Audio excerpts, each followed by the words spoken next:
حدیث پاک میں ہے کہ انسانوں سے کہا جائے گا، سارے انسان آدم علیہ نبینا علیہ الصلاۃ والسلام سے لے کر آخر میں پیدا ہونے والا انسان سب کھڑے ہوں گے، اور سب کھڑے ہوں گے اور کہا جائے گا کہ جس نے دنیا میں ہمارے لیے نماز پڑھی وہ سجدے میں چلے جائے۔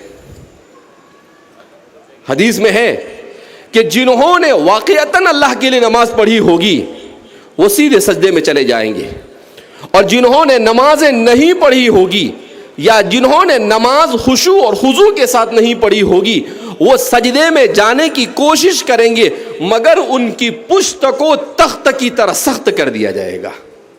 وہ ہزار کوشش کریں گے کہ کسی طرح سے سجدے میں چلے جائے، مگر ذرہ برابر بھی ان کے اندر طاقت نہیں ہوگی کہ وہ سجدہ کر سکے۔ اور جب وہ سجدہ نہیں کر سکیں گے تو پھر اللہ رب العزت کی طرف سے اعلان ہوگا، جنہوں نے دنیا میں ہمارے سامنے سجدہ نہیں کیا انہیں اٹھا کر جہنم میں ڈھکیل دیا جائے۔ شیطان نے ایک سجدہ نہیں کیا، اللہ نے اسے اپنے دربار سے نکال دیا۔ اگر ہم دن میں 5 نمازیں جان بوجھ کر چھوڑ رہے ہیں، جیسا کہ آج ہمارے معاشرے میں یہ عام ہو چکا ہے، آپ اندازہ لگاؤ کہ ہم کتنے سجدے چھوڑ رہے ہیں۔ دن بھر میں 20 رکعت فرض اور واجب ملا کر 20 رکعت ہوتی ہے، ہر رکعت میں 2 سجدے، تو روزانہ کتنے سجدے چھوڑ رہے ہیں ہم؟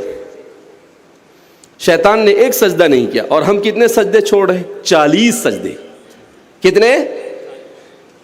آپ نے فجر کی نماز نہیں پڑھی، اس کا مطلب آپ نے 4 سجدے نہیں کیے۔ ظہر نہیں پڑھی، 8 سجدے نہیں کیے۔ آپ نے عصر نہیں پڑھی اور 8 سجدے نہیں کیے۔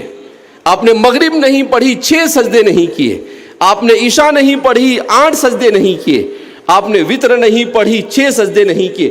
جو ایک سجدہ نہ کرنے پر اللہ اسے کہے کہ اس میرے دربار سے نکل جا، انک رجیم، تو مردود ہے، جو روزانہ 40 سجدے چھوڑے گا، کل قیامت کے دن اس کا حشر کیا ہوگا؟ اتنا آسان نہیں ہے میرے دوستو۔ ہم نے نماز کو بڑی ہلکی پھلکی چیز سمجھ لیا ہے، تو اس لیے کہ ہمارے ذہن و دماغ میں نماز کی اہمیت نہیں رہی، ہم اپنی آخرت کو بھول گئے، ہم اپنی دنیا میں مست ہو گئے۔ ہم نے یہ سمجھ لیا کہ پیسہ آ گیا اس کا مطلب یہ ہے کہ سب کچھ اپنا ہو گیا۔ ہم نے یہ سمجھ لیا کہ میں تاجر بن گیا تو میں نے دنیا بھی خرید لی اور آخرت بھی خرید لی۔ میرے بھائیوں، دوستوں اور بزرگوں، فرعون کے پاس بھی پیسہ تھا، قارون کے پاس بھی پیسہ تھا، ابو لہب کے پاس بھی پیسہ تھا، ابو جہل کے پاس بھی پیسہ تھا، ابی بن خلف کے پاس بھی پیسہ تھا۔ کیسے کیسے سورما گزرے ہیں، مگر ان کا 1 روپیہ بھی انہیں اللہ کے عذاب سے نہیں بچا سکا۔